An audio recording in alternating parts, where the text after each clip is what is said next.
everyone, and welcome to the Postmodern Art Podcast, the podcast dedicated to giving artists who are wowing the world over the platform they deserve. I am your host, Nathan Ragland, and when it comes to these conversations with the podcast episodes I bring to you people, there are so many ways that kind of relate to a person or I connect with a person. With this one, the best thing I could describe is we both have that weird level of unhinged. Sincerely, today is a fun conversation that I know you guys are going to love, if nothing else, just based on my guest's energy alone. Today's guest is Jingle Deleon, a rising voice actress and singer whose performances can range from fun and bubbly to smooth and sleek. Jingle is someone that I have been glad to know mainly because of the co-showrunner of this podcast, the wonderful TipsyJHearts. She provides a voice for one of Tipsy's projects, Cupid's Club, which we will bring up in the middle of the episode. And so I figured I had to get her on the podcast at some point because she is just a fantastic guest on her own accord. If you enjoy our guest, please make sure you support her with the links down in the description below. If you enjoyed the podcast, make sure you like, share, subscribe, or follow whatever audio streaming platform you prefer. Leave 5 stars wherever you can. I see that stuff. It genuinely does make my day. If you want to go a little further with that support, may I recommend you check out our merch shop at fourthwall.com. We have some amazing designs that's done by some fantastic artists, and I think you would look absolutely sensational in the streetwear we have for you today. But now, without further ado, please enjoy the Postmodern Art Podcast. How are you doing today? Doing lovely. I just finished eating a cup of gumbo, so I am fed and I'm here. Yes. Oh, you got me hungry now more than anything else. I mean, granted, I had tacos earlier, so I can't really complain too much. But I mean, it's gumbo. You can't that's soul food at its purest. All right, Yeah, I made it for some of my best friends last night for her birthday. So I'm that's perfect. Oh. So good. You eating good. That's what you doing. Hell yeah. Hell yeah, play it. I don't play when it comes to food. Good. I am glad to hear that more than anything. As you can probably tell from my physique, I don't play with food either. It's a simple joy in life. Yes, it's one of the few things we can enjoy in life. But yes, no, sorry, had words, and then they just left my head immediately. No, honestly, I was gonna say the gumbo sounds absolutely delicious. I mean, the last time I had gumbo, it was years ago. The person that I was staying with in college or whatnot, they had some family based out of New Orleans or whatnot, so it was a family recipe for them. So yeah, exactly. Exactly. That's when you know it's real, player. That's when you know it's real. Thank you for even taking the time to do this. This is an absolute pleasure, and especially getting the chance to dive into your stuff. It makes me excited for the conversation we're gonna have. Yeah, I don't know what to expect, but I am very yes and, so I'm ready. Well, let me put it like this. Well, when it comes to what to expect, whatever you put on social media, fair game. Okay. Oh, boy. Yes. Well, I should say social media as well as your card, because I got a lot of my information when it came to research from, obviously how you want to present yourself to the masses. Okay. Yeah. Awesome.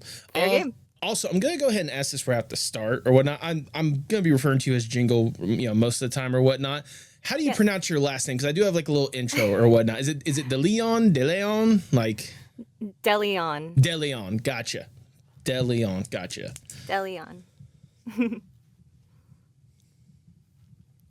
Just go ahead and at least write down the pronunciation right there. And what do I refer you as? You can refer to me as either Nathan or Post, whichever one's easier to remember. All right. Post it is. Perfect. Perfect. 3, 2, 1. All right, Jingle, before we really do get going, I must ask the icebreaker question of the podcast, if I may. Let's say you get to go to a deserted island on your own accord. It's just you alone with your thoughts. You get to kick back, relax, breathe, get truly enjoy yourself for a little bit. With accommodations. I shouldn't say deserted, more like a personal B&B paradise away from society for a little bit. With accommodations and all that kind of stuff. But to make sure you don't go completely insane on this island, you can bring one piece of media or one piece of art with you to help with whatever kind of headspace you want on this island. if given this opportunity, what would that one piece be?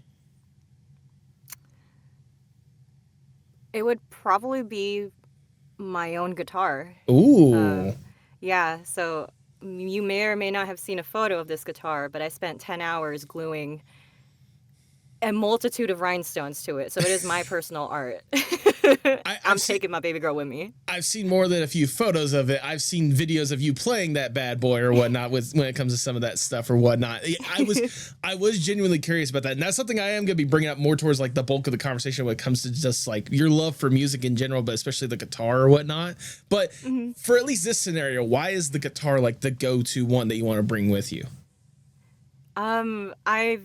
I very much process my like emotions and thoughts through song. Okay. Like any sort of Broadway character, I guess, must sing.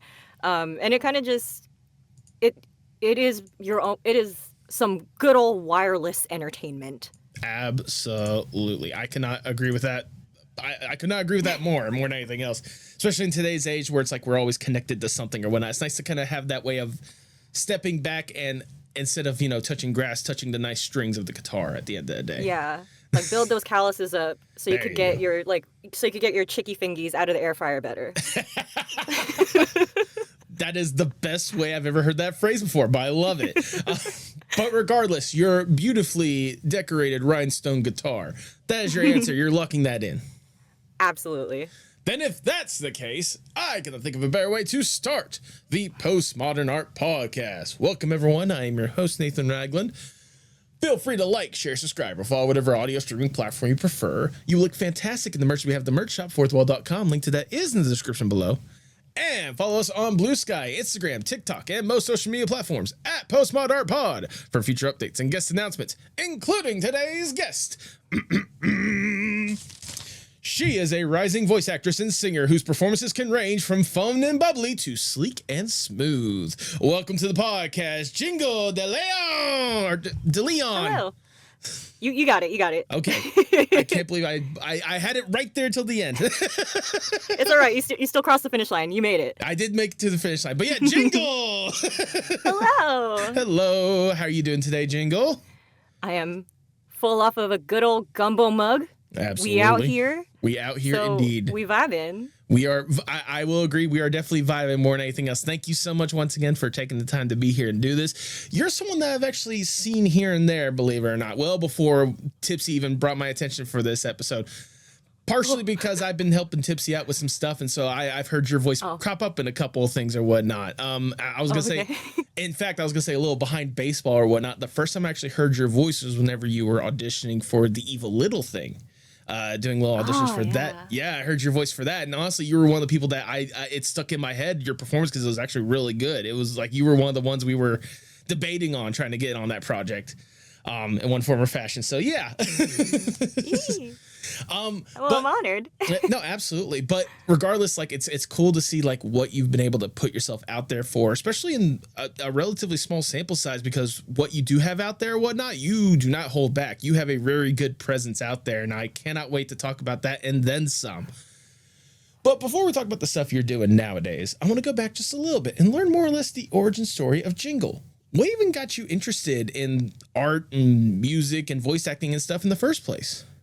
Ooh, so I've been, in terms of music, family of musicians, like grandma and grandpa were both in the church choir, both parents also in the choir, so definitely grew up singing. I'm also Asian, so we came out the coochie with a microphone doing karaoke. So that's in my blood.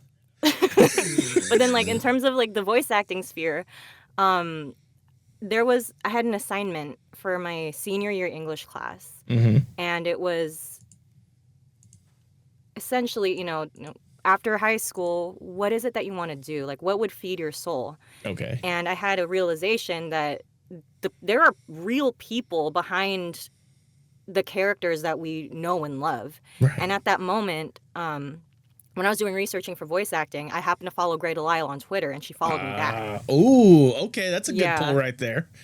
Yeah, so I put that in my presentation, being like, I want to be a voice actor. I know it's like any other acting field, but a mantra that I've been telling myself is you could pick a god and pray for the fame to come your way, or you can get up every day and do it for the love of the game. I elect to do the latter every time. So I'm so glad you brought that mantra, because if you did not remember it, I had it written down right here in my notes because it's such a good mantra more than anything else, genuinely. I did at least want to go down the path of the music, at least for a little bit, before we really go all in when it comes to voice acting and stuff. Because genuinely, like, first off, like, both aspects, those are really good, like, I guess, origin stories at the end of the day. The thing you grew up with, and then the thing you kind of discovered and wanted to, like, really immerse yourself in.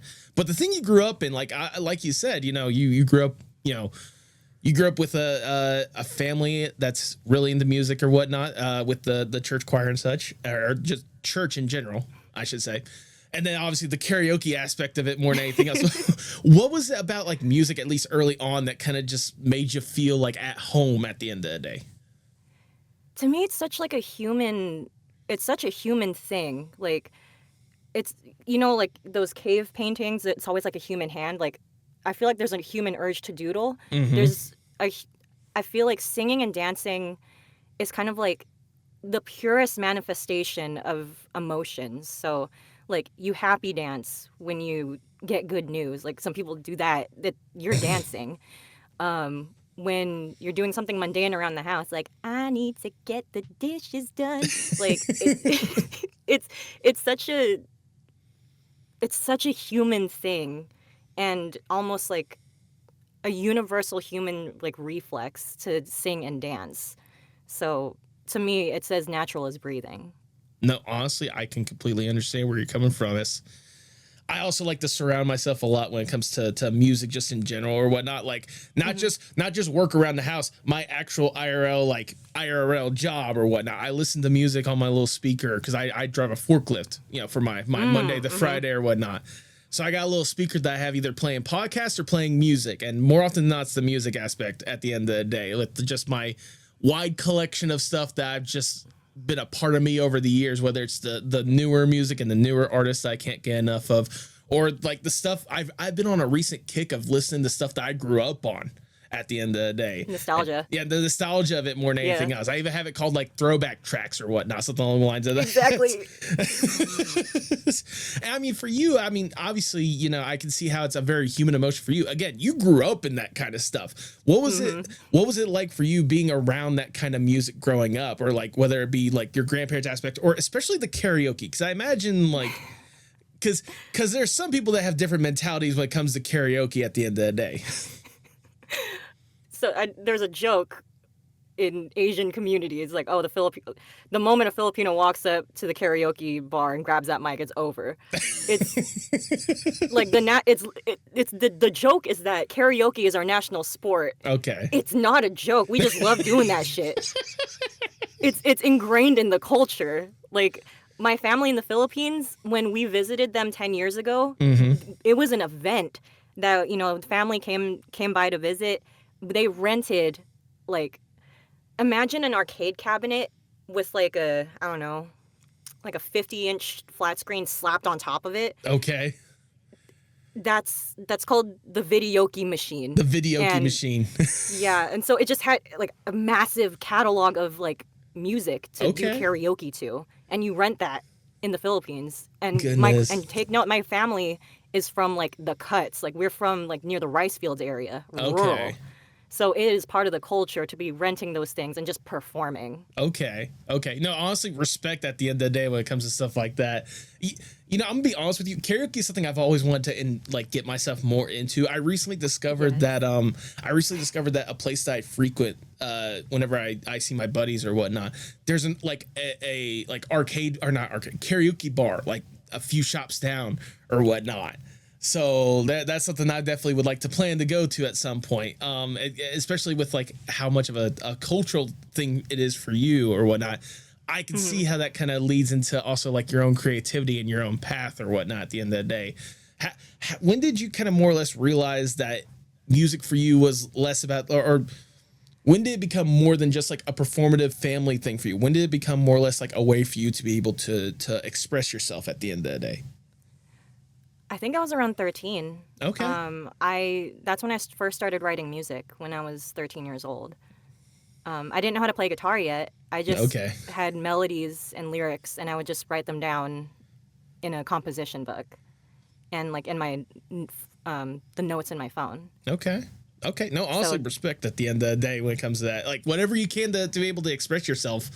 I mean, especially at 13 years old, I can only imagine the kind of songs you were cooking up at that time. cringe. That's what they were. It's okay. Cringe. It's okay. You were 13. Everyone was cringe then.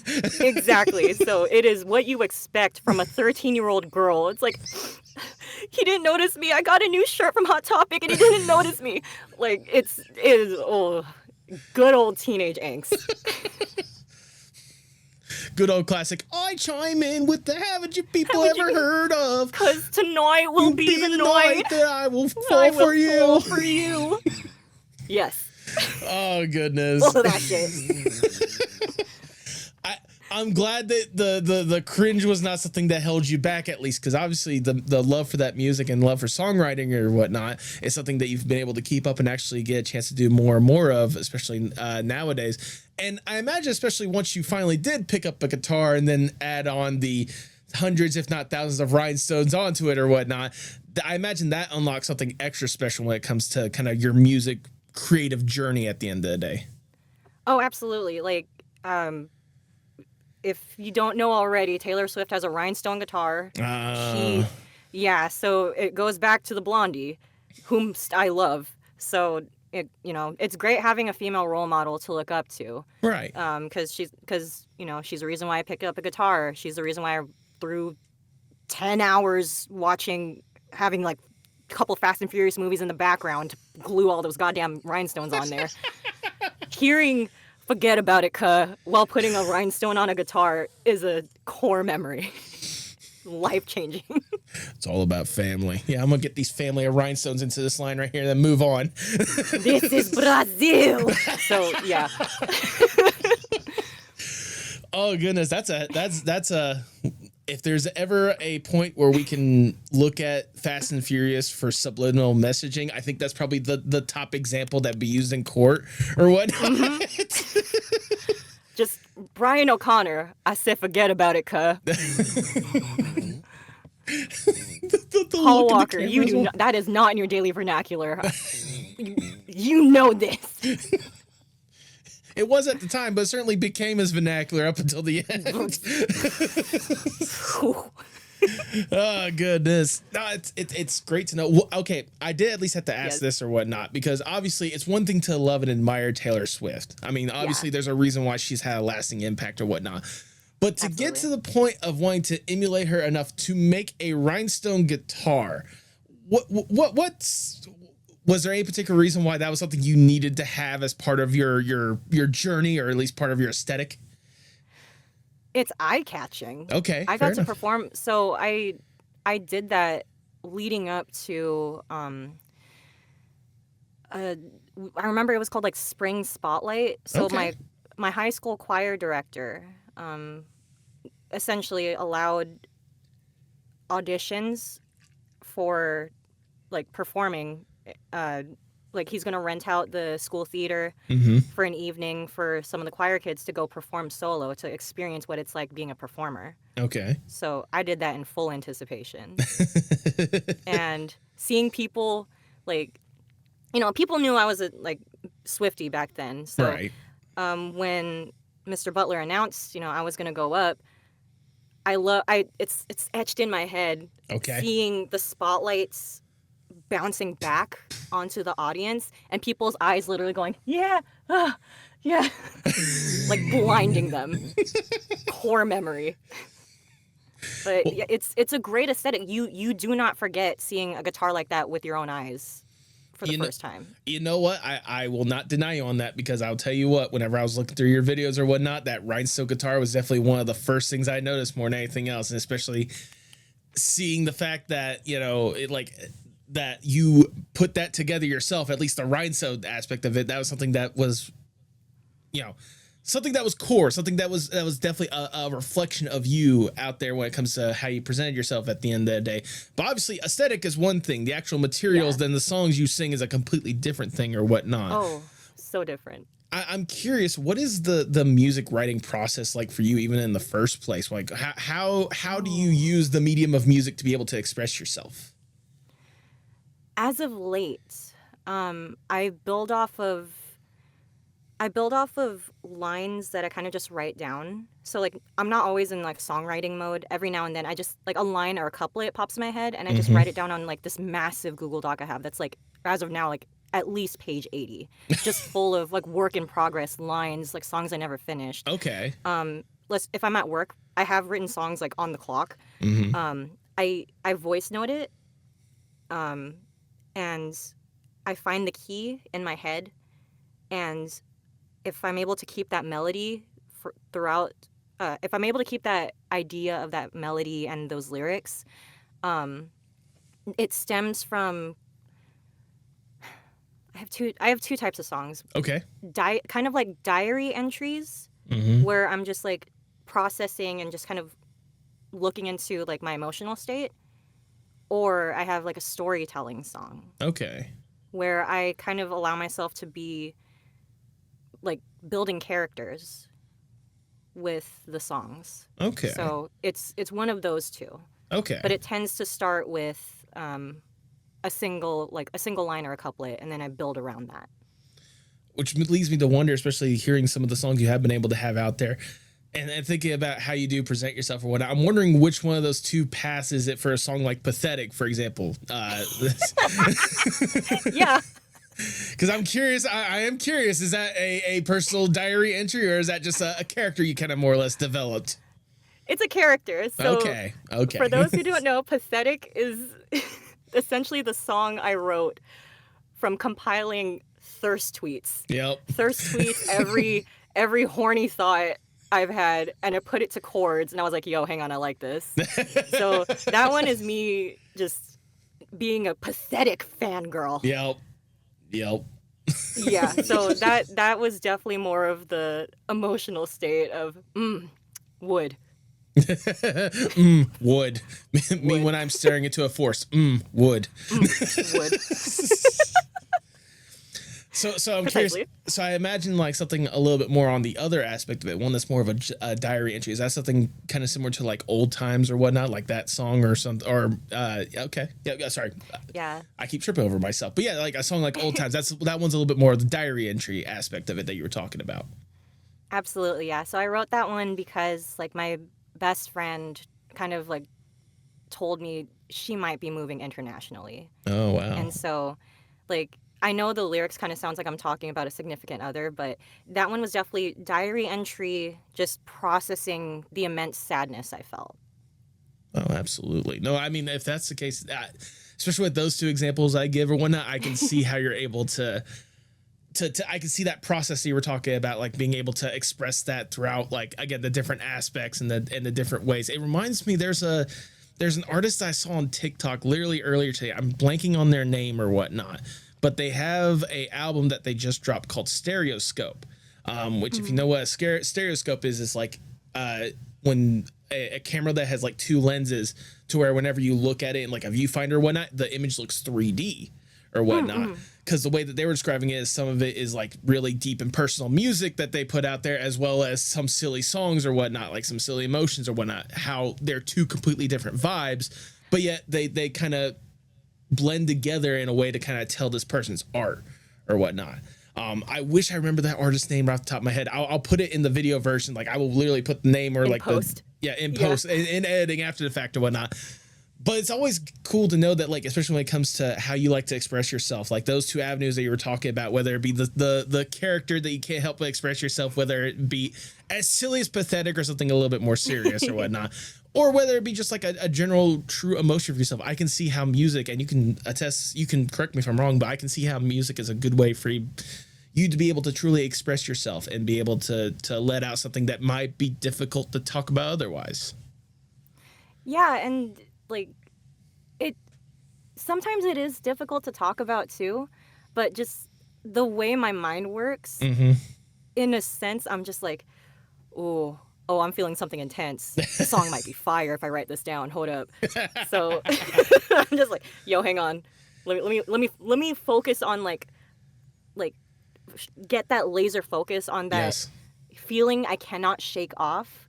May it be immense sadness or thirst for Ignis from Final Fantasy 15. Oh. And I must unpack that and see where it takes me, because music is natural as breathing to me. So just dissecting myself. There you go. There you go. And I was going to say, the fact that you actually name dropped the character tells me that Pathetic is less and less of a character, and maybe a little bit more leaning towards the diary entry than you'd like to lead on.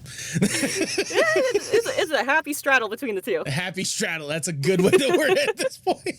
No, But happy straddle. But even then, like, some of the other songs you've been able to release as well, Checkmate, DSIY, Flower, or whatnot, like, you got such a very interesting, wide-ranging catalog just with the music you've been able to release. And that's only just, like, the handful of songs you have out there. I can only imagine if given the time and opportunity, how much more songs you could probably drop out there and want to let people know a little bit more about you and what you got going on. Oh, just you wait. I already have two. I have 2 songs produced. Ooh. I have another one in the production. I have a meeting with some producers this week. Oh, I have something cooking. You have something cooking. Something cooking like that gumbo that you had earlier, huh? Oh, absolutely. It is simmering, dog. Oh, now you have me hungry for the music that you're going to be putting out there at the end of the day. I'm so excited. Like I've been working on this EP for a while. Okay. So. Okay. I mean, for those that may be curious or, to whet their appetites or whatnot, if the Jingle EP does eventually get out there or whatnot, what would they expect or whatnot at the end of the day? Alternative pop sound. Ooh, interesting. Yeah. There's definitely going to be, of course, like real instruments involved, but I'm also experimenting with some like R&B sounds as well. Oh, nice. No, that honestly, just that little bit alone or whatnot, that's an interesting, I guess, music scape to be kind of toying in, especially whenever it comes to being able to express yourself at the end of the day. And I mean, like, I can only imagine, especially once you go down this path a little bit more, like how much more fun, or at least I can only imagine your expectations. What are you hoping to do as you go down the music path, even just a little bit more? I would love to, okay, so, okay, so I have, it's kind of like a tiered thing, so, okay. I really want to write and sing the outro song for an animated series. Okay. That's a dream of mine. And then like a second dream of mine with like this music path, wherever it takes me.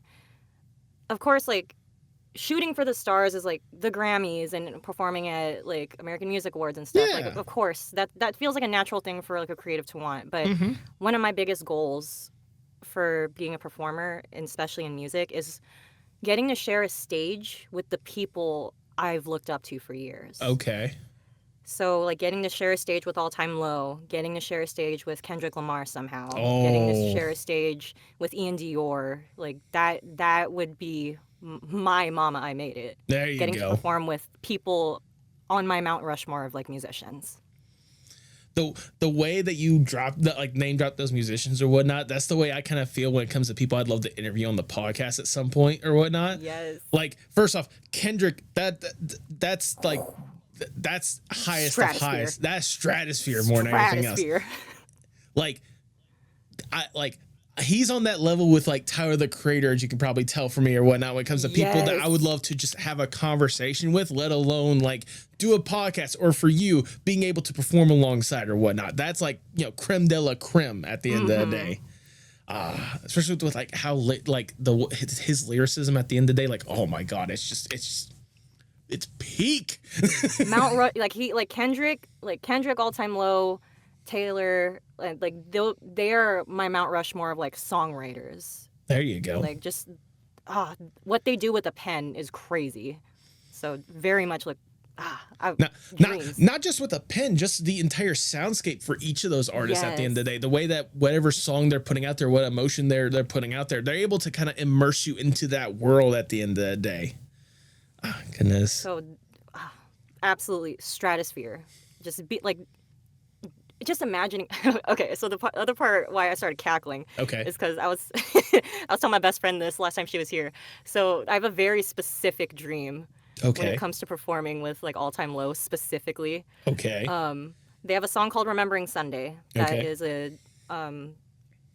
there's a female part at the end of the song that like she gets to belt, like it's a vocal flex type of song. Okay. I get you. However, I However. have the specific part is that I assuming there are people who are a fan of the jingle music, I need them to start chanting dump truck ass, dump truck ass, dump truck ass after we're done performing.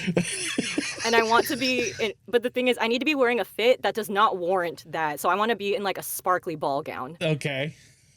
That's the very specific dream. Singing Remembering Sunday in a sparkly gown, and then the fans are chanting dump truck ass. You had me in the first half, not gonna lie. I'm like, no, honestly, that is a very wonderful dream to have or whatnot at the end of the day. I'm wondering why so oddly specific the dump truck ass part out of everything else. Like, oh God, I think, so me and my man were talking about twerking. Okay. And go on. Go on. Yeah, I know we were talking about twerking. Okay. And like we were talking about like, oh yeah, like, you know, Megan Stallion, that woman got cakes, like, ooh, a dump truck ass. And so I was like, it'd be crazy if I was performing something and I told my fans, like, you need to start chanting dump truck ass after a very emotional song just to take me out of it. And I started actually crying, laughing at the absurdity of that. Well, now that there's an actual manifestation, we have this in technological writing or whatnot, people. When this does become a reality or whatnot, you need to remember this moment as we look back years later. We need to make sure that when Jingle gets to perform at probably the peak, that's whenever we have to chant dump truck ass, truck ass, dump truck dump ass. Truck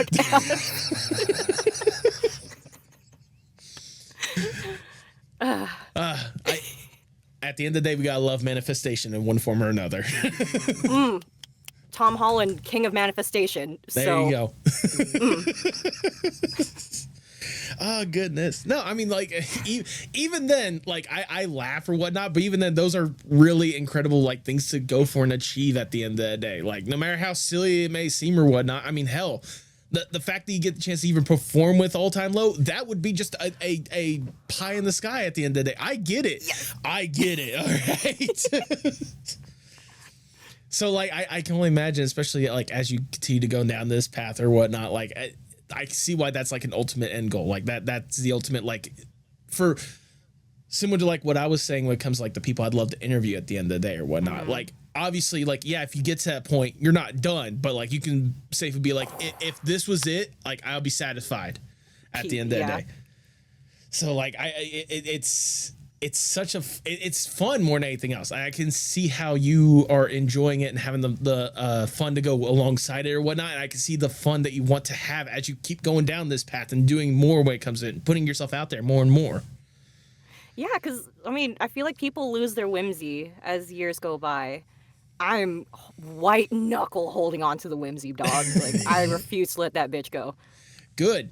Don't let go more than anything else. Yes. Especially in today's society where we're seeing me losing whimsy more and more. No, trust me, hold on to that bitch as much as you can.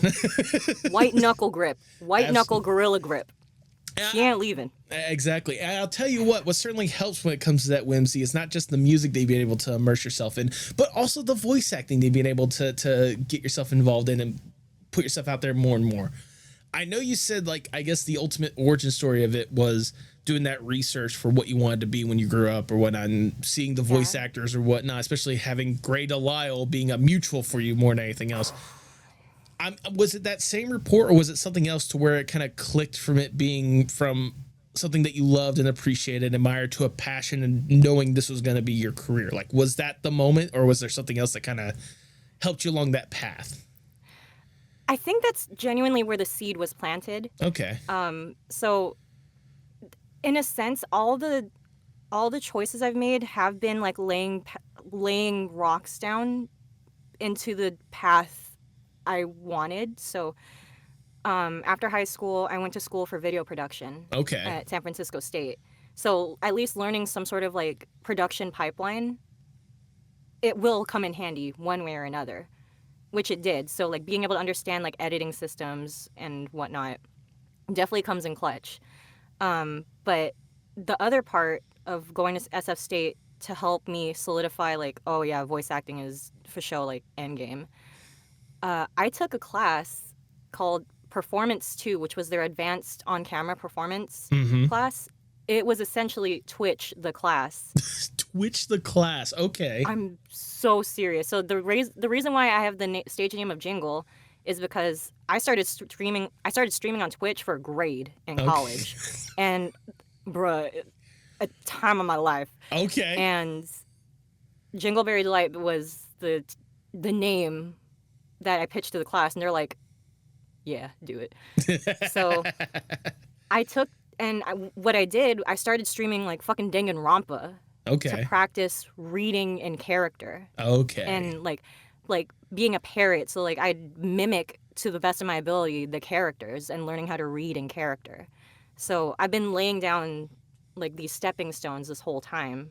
I just couldn't do it until like I felt myself, it's time to take that first leap, take that first class. No, absolutely. First off, I can understand exactly where you're coming from. And I wish there was a class that I went to college that was basically just Twitch the class. Like I would have killed for a class like that. Cause I also went to school for video production, but it was more or less mass media is what what it was called where I went at or whatnot. And luckily it gave me the opportunity to, work in film in one form or fashion, like, college rank level or whatnot, but like making short films I was able to give to like, film festivals and such and have it screen at certain places or whatnot. So like, I understand where you're talking about when it comes to understanding like the editing systems and all that kind of stuff. But again, to have basically Twitch the class be the thing that kind of more or less takes you from, oh, this would be something interesting to do to, oh, I can do this. I can absolutely do this or whatnot. Because I can imagine when you have to, it's one thing to want to stream or whatnot, but when you have to do it for a grade or whatnot, that gives you a whole different, it gives you a whole different mindset when it comes to how you need to present yourself even in the first place. Yeah, bro, there were stakes. I was like, I am paying this tuition. I need to do something about this. So, yeah, like, I mean, I followed through. Like, after that semester, I still kept streaming on Twitch. Right. So, like, I figured it's a cute hobby. If I wanted to kill a few hours and still play video games, it's a slam dunk. Yeah, but absolutely. It was, like, even going into it, I knew this was my own training for voice acting. Oh, I mean, no, absolutely. Especially with kind of the mentality you had when it came to, like you said, Danganronpa or whatnot, and like parroting the voices or whatnot. Like that's a genius way to kind of go into it, because I mean, I think you could attest to this as someone that's been around the voice acting space or whatnot. A lot of people, they just start thinking about voice acting because they mimic or they parody some voice that they love and appreciate, and like, yeah, hey, I could do a halfway decent voice of this. Like, I can't tell you the amount of times I've been proud of myself because I could do a halfway decent Patrick Star or Kane from the Amazing Digital Circus impression or whatnot. So like the fact that you had that mentality when it came to doing this, graded streaming, which is a phrase I never thought I'd ever say, graded streaming or whatnot. Like, what was it about, like, just even toying around with these characters or whatnot, like just having fun parodying that stuff that kind of, again, clicked in your head, like, okay, now I can go into voice acting if I could do this stuff? It was, I mean, the first few followers I had, like, kind of that positive reinforcement. It's like, damn, like you read that shit. That was a good read. And like I knew it was way more than just doing silly voices. So like really just trying to be the character while streaming it, and then also jumping between that and chat was one hell of a way to operate a brain. But I don't know, it felt right as my own impromptu daily practice. No, absolutely. I mean, especially like it says, someone that loved and admired like voice actors and such, when you decide to make this like your field or whatnot, I can see how it kind of rewires your brain to be like, okay, I can do this. I think I can, take that chance or whatnot. And I imagine once it became less about streaming for a grade and more about actually getting your name out there and actually, performing to be a part of it, it must have been very interesting trying to even get your name out there, or at least getting your voice out there. What were some of the first opportunities that you remember fondly, more or less, when it came to voice acting and getting yourself out there? Definitely like the first couple projects I was ever cast in. Villain Mutants was like one of my very first roles ever. Shout out to my homegirl Fio. It was honestly one of the first like auditions I really put out too. Okay. I didn't. What was it? I didn't really focus too much on like character sounding. Like, it's interesting that the first couple roles I booked, it was more or less my natural voice. Right. So that was, I look back on that very fondly. But then I also have, actually, I have like a note in my phone of just like milestones that I hold on to. Okay. Yeah. So like even those like small, like, oh girl, I got my first like paid gig. Like I got a solid $5 from this, but oh hell yeah, it's a milestone. So like remembering to celebrate every win, helps me remember. It's a marathon, not a sprint. And I can understand, especially with how you're talking about like the first couple of roles or whatnot being more or less like your natural voice or whatnot. That just showcases less of like, oh, I can do a funny voice and be like, I can be convincing when it comes to putting myself as this character or as this person or whatnot. Because it's one thing, again, it's one thing to be all like, it's a giraffe. Like, it's one thing to be like that. It's another thing to be actually like convincing and let people know it's like, hey, this person's like embodying a person. This is not just, do silly voice and get away with it. Yes. And it's the fact that it was like a kind of a serious role too. Like there's spoilers for season 1 of Villain Mutants, but I die. And there's a part where I'm like sobbing for my life. Mm-hmm. And I remember my homegirl, she was like, I was choking back tears editing your stuff. Like, I have been told I am a very, very good sobber. Like, choking on like the snot and tears while doing the read. And I find that I love being able to flex that kind of serious side of acting, like desperately like crying out for my life, sobbing because my heart is broken. Like that was something I'm still so fond of, is being told it hurts how good you are at crying. I mean, especially when it comes to acting, let alone voice acting or whatnot, being able to convey that like almost broken depression, like sadness or whatnot, it's not easy to do unless you like really immerse yourself in that character, unless you really put yourself out there or whatnot. So that's definitely nothing to sneeze at. That's definitely something that you can definitely like proudly proclaim to the world. Hey, I can basically be sad if you need me to. We'll cry on command. We'll cry on command, basically. I mean, like seeing some of the opportunities you've been able to even have since then or whatnot, like I know some of the bigger ones I have written down or whatnot. Let's go with arguably probably one of the biggest ones. At least people will know when it comes to a name brand thing or whatnot. How in the world did you get an opportunity to lend your voice into the Diablo universe with Diablo 4? Oh, bro, shout out to my agents. Like, shout out to Alyssa and Roger, bro.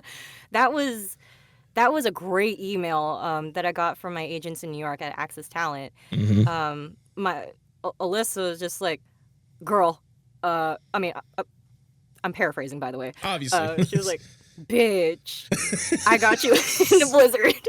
Essentially, like, I got, like she advocated for me, and they needed, an extra for like Diablo. And I remember like hopping into that session, number one, not even knowing it was Diablo until like the session started. Right. And then 2, I didn't know I was going to do it in a Filipino accent. So like the fact that it was of the motherland, like, yo, we're canon in Diablo. There you There's go. Lumpia in Diablo. It's real. So like that, it was like a twofold, like, yo, I'm out here. Yeah. Like like just being able to work on a project like that is very well known, even like, or at least like a company like that is known before even realizing the product that you're a part of, like the series that you're a part of, and to basically be in your natural tongue or whatnot at the end of the day for showcasing that stuff. That's pie in the sky. Like, I imagine there's probably some people that's like, God, I wish that was me or whatnot. Just hearing that at the end of the day.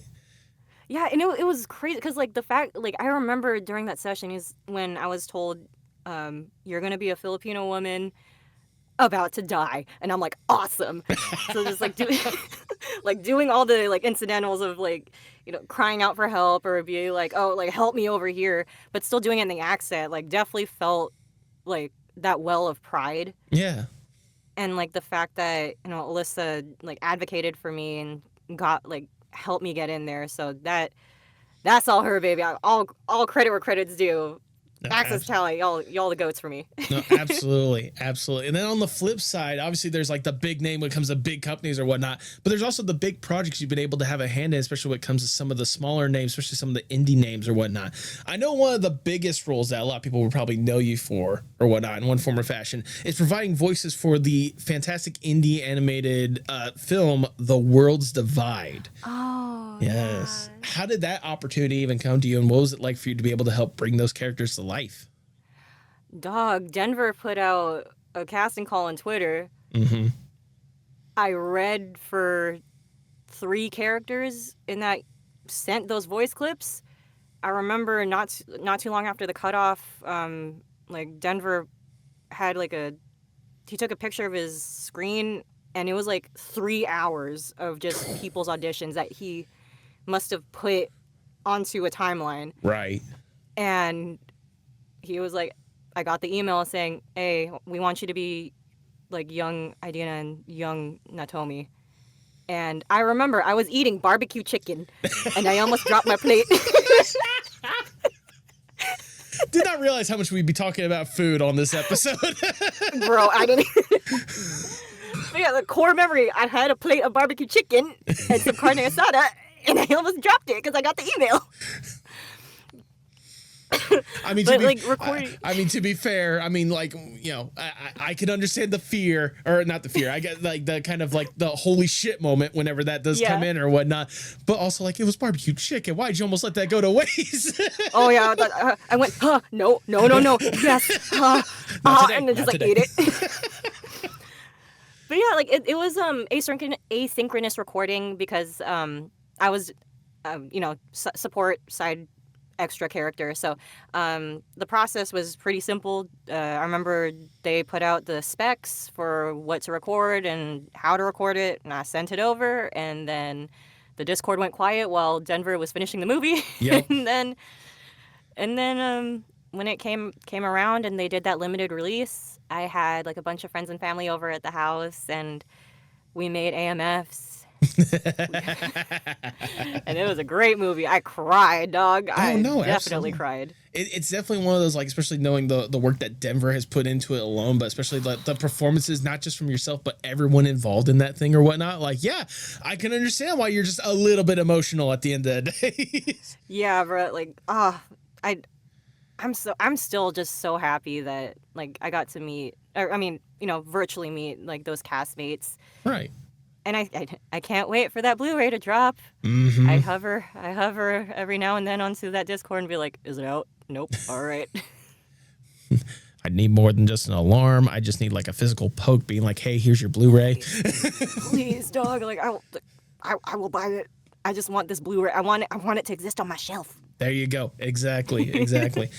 And again, that's just probably one of the bigger name projects. There's a couple other projects I couldn't help but like take notice of, partially because at least when it comes to 2 of them, I have had the pleasure of knowing, or at least interviewing, the people that have been involved in those projects or whatnot. One of the ones that grabbed my attention immediately was from a fantastic guest of Cassius Creed with Sally Mountain Peak or whatnot. That's right. Yeah. How'd you get involved in that project?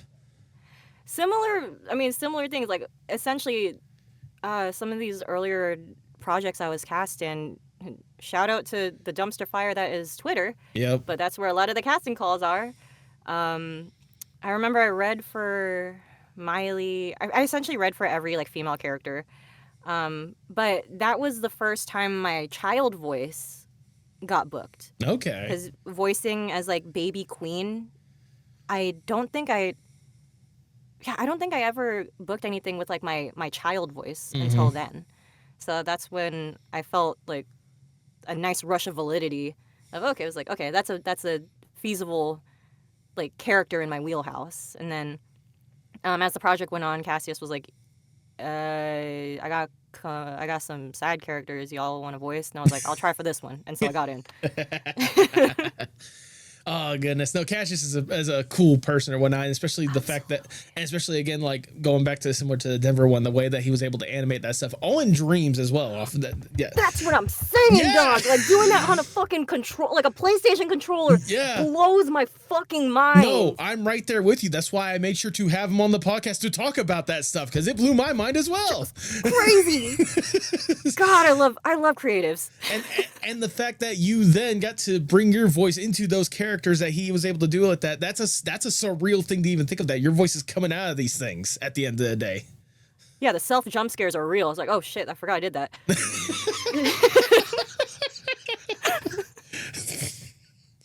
Oh goodness. It happens. Well, I know one that I think you and I will both be very familiar with, and one that probably won't be as much of a jump scare when I list it or whatnot, because we both are familiar with the person, so in fact that they're part of the reason why we're talking today. One of the more prominent voices that you're providing is the voice of Poochykins for Cupid's Club, as done by the wonderful TipsyJHearts.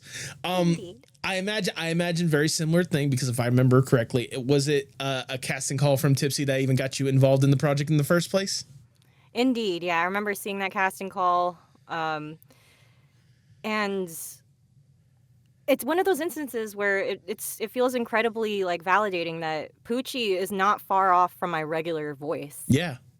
So that it's a very comforting thing knowing it's just like, oh, just be 20% more of a gremlin and that's Poochie. 20% more gremlin and maybe just like a 1 or 5% more Californian in a way. Essentially, yeah. Stuart! You can't take the I-5 during rush hour? Oh, goodness. You're going to be so late. You're going to be so late. Oh, Stuart. no. The thing is, like, as someone that has lived their entire life on the East Coast or whatnot, I see all those memes or whatnot, and I'm afraid the instant that I do get my way over to California, because I'm gonna make my way there one way or another, like even just for a quick visit or whatnot. All those memes are gonna be so validating, and be like, okay, that makes sense. That makes so much sense. It hurts how much Californians fucking talk like that. I'm so directionally challenged when people are like, so do you go southbound on 80 or do you go northbound? I'm like, I go this way. Or that way. I trust me, I'm the same way. Even if unless it's a place that I go literally every single day, aka my work or whatnot, I have no idea where I'm going, and I have to pull the GPS up every single time when I'm going somewhere. That's what I'm saying. I'm just like, dog, I don't know. I'm gonna hold your hand when I say this. You know the thing that you're calling us on? Fucking use that, like, please. Like, please.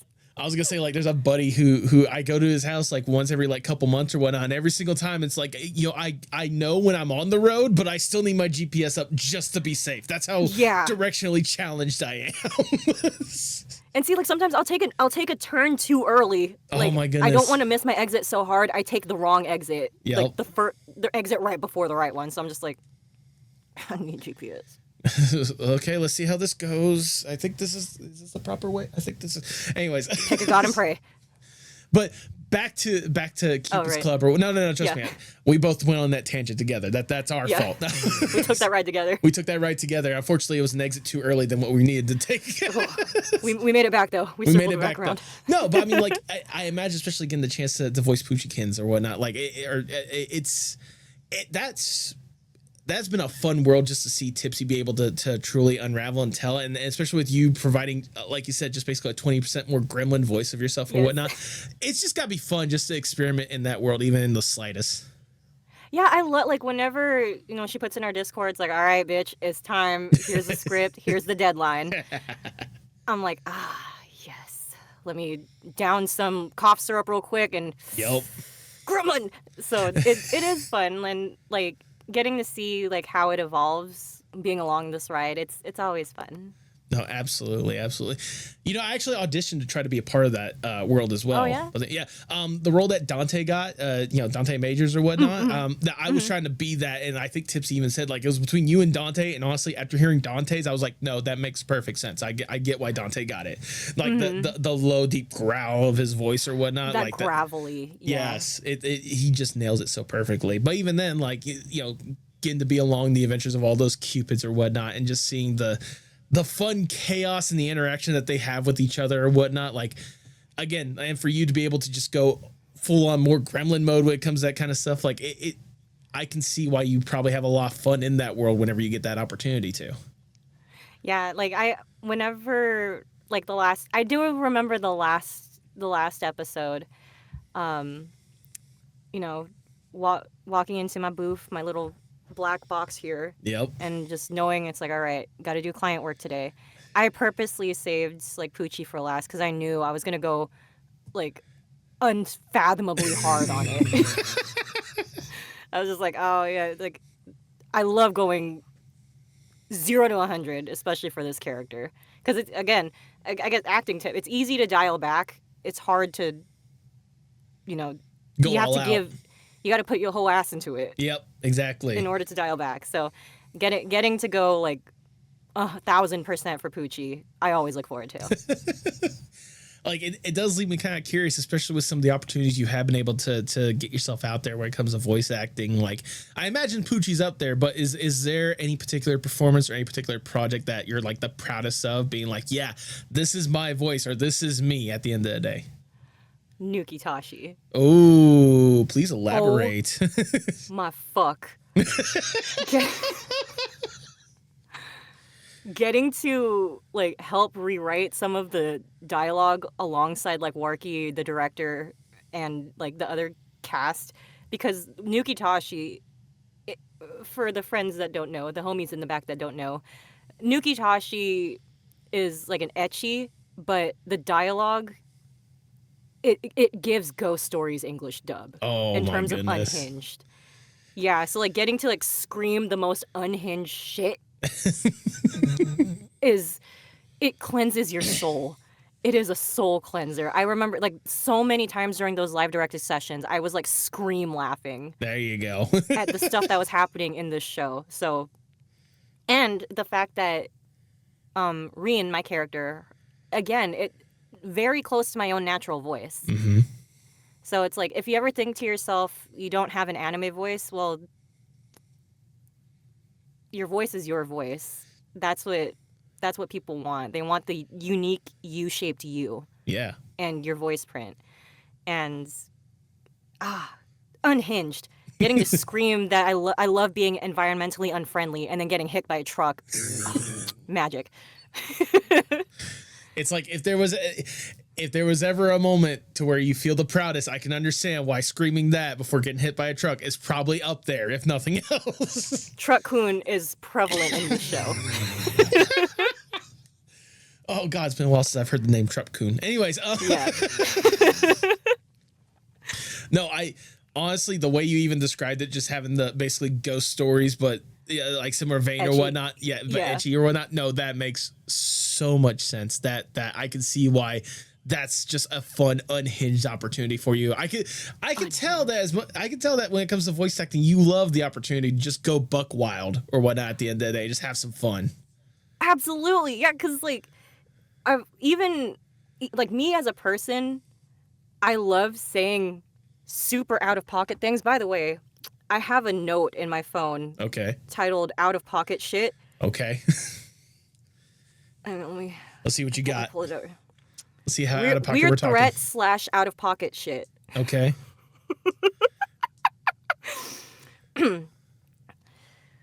I guess bleep this out if you must. Okay. I'm gonna shove a chain link cock ring far enough down your chode to graze your 2 carat balls.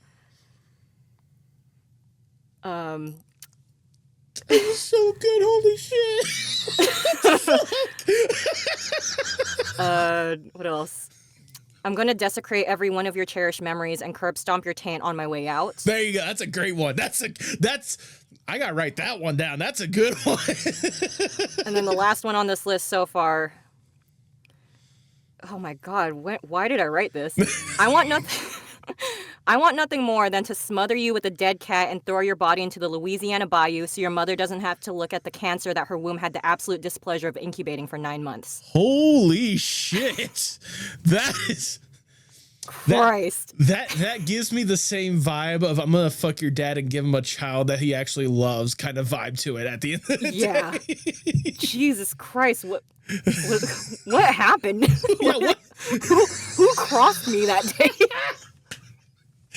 Jesus Christ. Oh goodness, that's that. So yes, I love unhinged character. I could tell.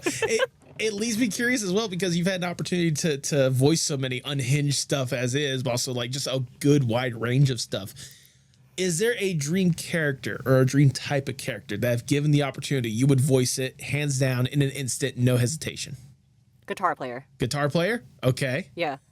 Just average guitar player.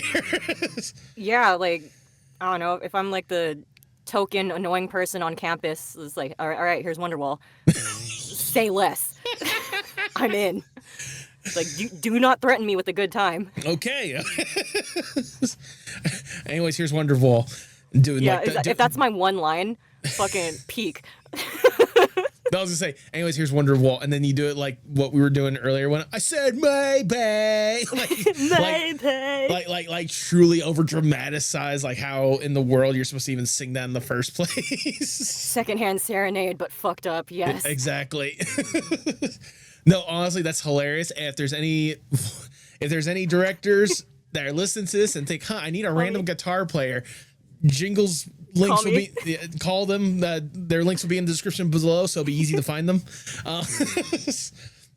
No, I mean that's just hilarious and it's credible. And even taking like a step back and looking at not just like the fun opportunities you've been able to have or whatnot, but even ever since you've been able to really devote yourself to the art path in one form or fashion, whether it be when you came out of the womb singing karaoke for, with your family and such, to getting an opportunity to dedicate yourself to voice acting and such and becoming mutuals with Great Allow, which once again is a hell of a flex, by the way. Holy shit. To here you are right now getting more opportunities, really getting your name out there and doing some incredible stuff. Does it amaze you more or less how far you've been able to come along on this art journey? Oh, absolutely. I got a text from my niece that I have saved in a folder on my phone titled like voice acting and music motivation. Okay. And every time I ever have that whisper of imposter syndrome, I look back at that text from my niece and I actually start to cry. Oh. Because she told me, like, whenever I start having doubts about myself, I think about what you would do and I feel better.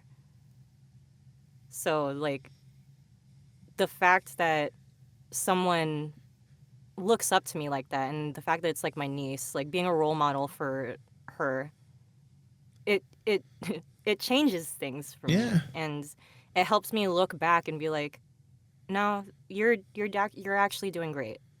You're doing fine. It's always weird how in this kind of field, in one form or fashion, there are times where it feels like you're just yelling into a void and like no one's listening and no one's calling back. And then there's the opportunities you get to actually realize there's people, especially someone as close as personal as your niece or whatnot, that's just like, no, there are people out there that are listening and witnessing and taking what you do to heart at the end of the day. Yeah, and like, have you seen that clip of Tyler the Creator being like, you never know who's watching? Yeah, no, absolutely. I think about that all the time. Yeah. First off, you said Tyler the Creator. Obviously, my answer is going to be yes, no matter what. Yeah, yeah, exactly. So I was like, I know you know. Yeah, exactly. But no, trust me. Like, look, as someone that has been doing this podcast for like 6 years at this point or whatnot, like I get that imposter syndrome all the fucking time. But then I see people online, whether it be people that I'm very close with or people that I may have just met or people I know nothing about, being like, hey, this is really cool. Hey, this helps me out when it comes to, drawing or whatnot. Hey, it's really cool to, see this person open up more or whatnot. Like there's, for every single time that I feel like no one's reaching this kind of stuff, like I get those moments as well. So I can see for you again, with something as close as personal as your niece or whatnot. No, I get how that kind of just hits a different chord with you and makes you feel like, hey, this is actually for something. This isn't just me yelling into nothingness. Yeah. Like if it doesn't even, you're building a mosaic whether you realize it or not. Like the big picture is when you're going to be looking back at it and seeing all the little pieces that you placed there. Like every EJ has said this, rejection is redirection. So even if like the piece didn't line up where you thought it'd be, it falls into the exact spot where it's supposed to be. Absolutely. That's a wonderful way to word it more than anything else. But for this next question, if I may, why don't we take that step back and see a potential giant piece to go on that mosaic? Because Jingle, all right, I want to give you more or less the dream scenario for this next question. Let's say I am Big Shot Mr. Moneybags. I come up to you and I'm like, look, Jingle, we have heard what you've been able to do. We have seen what you've been able to do. There is potential for something incredible here. You just need a little extra push, a little extra platform to get you to that point. Okay. We have access to everyone and anyone in whatever industry possible, and more money than there should be possible. We probably should be giving that back to, creators and voice actors and artists and stuff. Make sure they can actually have like a living wage and be able to afford insurance and all that kind of stuff. Yeah. Well, that's part of the deal. I'll tell you, we'll go ahead and make that part of it so you don't have to worry about emphasizing. Yeah, it's written in the contract. But we do want to focus on you and you alone, at least for this next question. If given this opportunity, what would be the dream Jingle project?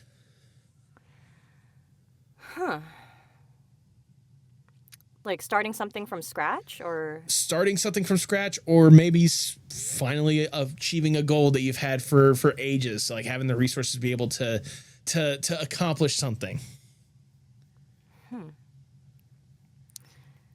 Twofold. Okay. Touring. Okay. Performing my own music. Okay. So touring there, and like a couple of my songs are being used as an intro or an outro for like an anime. Okay. Or like even like a film. There you go.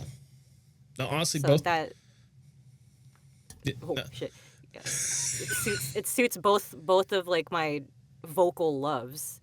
No, absolutely. And I can completely understand that. I mean, first off, being able to have that kind of the tour, like not just being able to express yourself, but having that audience that instantly connects with it, like that one-on-one experience or whatnot. Like, yeah, no, I can understand why you want that kind of experience or whatnot. My only question is how much are you going to be stealing from the Eras tour when it comes to how you present? No, I'm joking. Oh, girl. Pyrotechnics everywhere. It's just, there's just going to be a constant fire going on. That It has to be blue because like Azula's blue flames eat. So there you go. That's where the budget's going to go, is figuring out blue fire. Figuring out blue fire. I'm pretty sure there's some like chemical reaction we can do to make that happen. We'll work on that. A little bit of salt. Yeah. A little bit of salt. Maybe some lighting or something like that. We'll work on that in post. Yeah. Got that in post. No. And then obviously like having the end theme or whatnot, or even an intro when it comes to either an anime or just a film animated series. Like, no, honestly, like I can completely understand that aspect as well. I was gonna say I had a guest on here a while ago by the name of Shihori. Does that name sound remotely familiar to you? No. That's fair. That's fair. It's one of those I only bring that up because she's the only one that I can think of or whatnot that I've had on this podcast. I've actually had an opportunity to provide an outro theme. She got an outro theme for Fairy Tale. Oh, sick. Yeah, exactly. Like that. Plus she did like a fan made intro song. Like it wasn't the actual intro song, but for Steel Ball Run or whatnot for JoJo's Bizarre Adventure or whatnot. She did like a fan version of that. I only thought about that, but it was like having that kind of like, being able to hear your voice or having your music being presented along the visuals of something that could potentially be amazing or whatnot. Like I understand that connection, that love, and wanting to have that be a part of it at the end of the day. Yeah, and like I guess it'd be like bonus points if I'm in the project too. Oh no, absolutely. Like voicing. Like, even voicing, I don't know why the first thing that came to mind, even voicing a sea anemone in whatever context that show The show's in space, and I'm a sea anemone. There So, you go. There you go. yeah, But just merging the two. merging the two together. There we go. But sadly, we have to get down from that dream scenario. We have to get back to reality. And I'll ask the ever so generic question. Where do you hope to see yourself, say, 5 to 10 years from now? Happy. That's a good start. Happy. I would hope to have my creative endeavors, like being able to live off of like my creative work. So may it be, getting consistent work in voice. That'd be amazing. Getting like consistent work in general as a creative fucking peak. Absolutely. But being able to like to have me and my man both of us working full time, getting to be a full time creative is definitely where I want to be in like 5-10 years, in whichever vertical. Yeah. Absolutely. I can completely understand. I mean, heck, what you've been able to do so far, what's gotten you up to this point, whatever, being able to basically do more of that and be able to live off of that stuff at the end of the day. Like, yeah, that's what creative doesn't aspire. What a creative doesn't aspire for something like that at the end of the day. Exactly.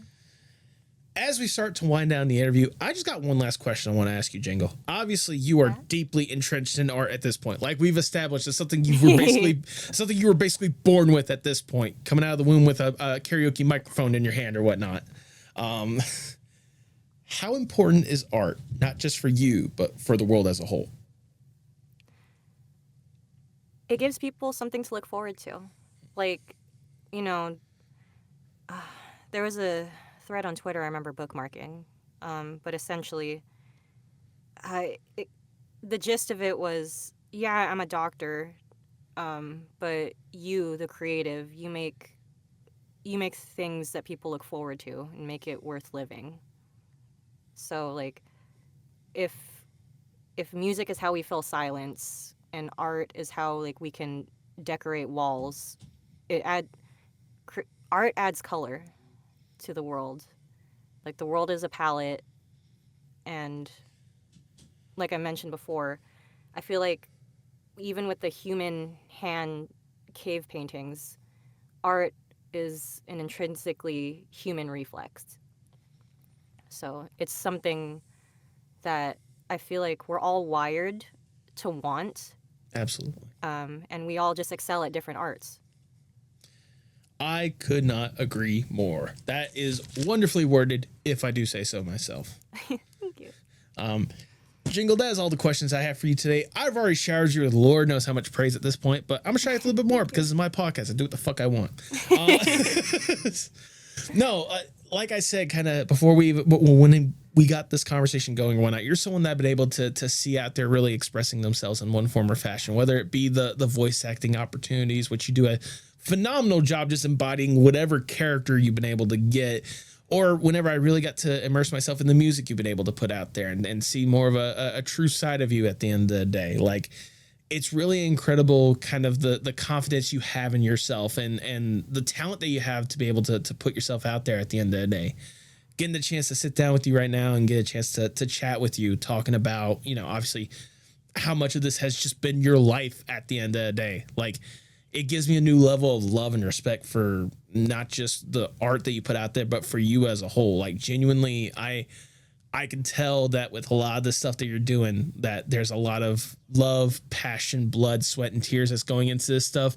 But also, like, emphasis on the fun, the fact that you're still just having a blast at the end of the day, whether it's, being, part of a very serious project and really putting your voice out there to, again, the most unhinged, ghost stories-esque like thing or whatnot at the end of the day. Like, the fact that you're able to have these opportunities and knock it out of the park just about every single time or whatnot, it shows that at the end of the day, it's only a matter of time before you keep getting more and more and more of these opportunities, and people will soon love and appreciate you the way I have been able to tonight. So the long and the short of it is, Jingle, keep up the incredible work because you're doing a phenomenal job and you deserve so many more opportunities. Keep up the incredible work, and just know that I'm one of the few, hopefully one of the many at some point in the near future that's going to be rooting for you every single step of the way. So Thank you.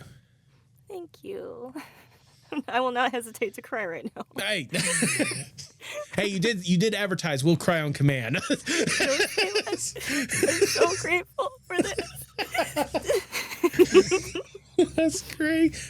Now, if people want to know why I have been gushing about you for the past, I don't know, hour and a half we've been recording or whatnot, go ahead and plug yourself for the people at home. Where can people find more about you and what you got going on? You can find me on Instagram at JingleBerryDelight. You could find me on Twitter at Jingled Berries, I think. You could also find me on Blue Sky. I'm pretty sure I have a similar handle there. You can find my card in the description. But yeah, I'm chronically online. You can find me there if I'm not writing. And don't worry if you butchered up any of those links or whatnot. Again, I have those links and then some in the description below. I got you covered.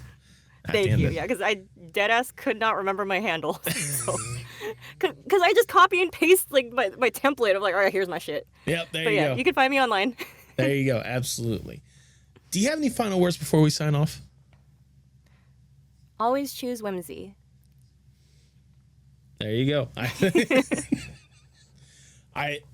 Very interesting way to end it, but you know what? We'll roll with that. With that, all I have left to say is for the people at home, if you can, please pay your artists. Please. That's ideal. Tell me what's wrong, tell me its parts in motion. Sing me a song, tell me your eyes can't open. Show me it all, pick me up in the car you drove when you used to call. Show me it all.